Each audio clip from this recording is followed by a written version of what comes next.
వాతావరణ మార్పులని మనం చూస్తూనే ఉన్నాం. వర్షాకాలంలో ఎండలు ఎక్కువగా కాయడం, ఎండాకాలంలో వర్షాలు పడటం.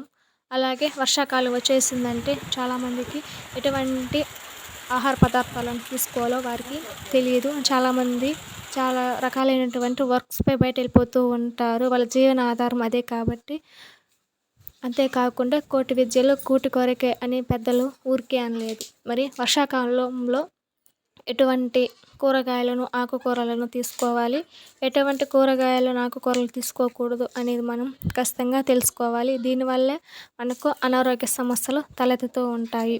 వర్షాకాలంలో తీసుకోకూడనివి క్యాబేజీ, కాలీఫ్లవర్, పాలకూర, క్యాప్సికమ్ మరియు వంకాయ. అదే మనం ఆరోగ్యాన్ని పెంచుకోవడానికి తీసుకోవలసినటివి అనపకాయ, బీరకాయ, కాకరకాయ. వీటిని తీసుకోవడం వల్ల మనకు ఇమ్యూనిటీ పవర్ బాగుంటుంది. అంతేకాకుండా కడుపు నొప్పి, కడుపులో వికారం అనేటివి లేకుండా మన ఆర్గాన్స్ కూడా మంచిని చేస్తాయి. అదే క్యాబేజీ, కాలీఫ్లవర్ తీసుకోవడం వల్ల ఇవి డైజెస్ట్ అవ్వడానికి టైం తీసుకుంటాయి. అలాగే రోగనిరోధక శక్తి మీద దెబ్బ పడుతుంది. దీనివల్ల కడుపు నొప్పి, కడుపులో వికారంగా ఉండడం జరుగుతుంది. శరీరంలో కొన్ని జ్యూసెస్ రిలీజ్ కాకుండా ఆర్గాన్స్‌కి ఇవి హాని కలిగిస్తాయి.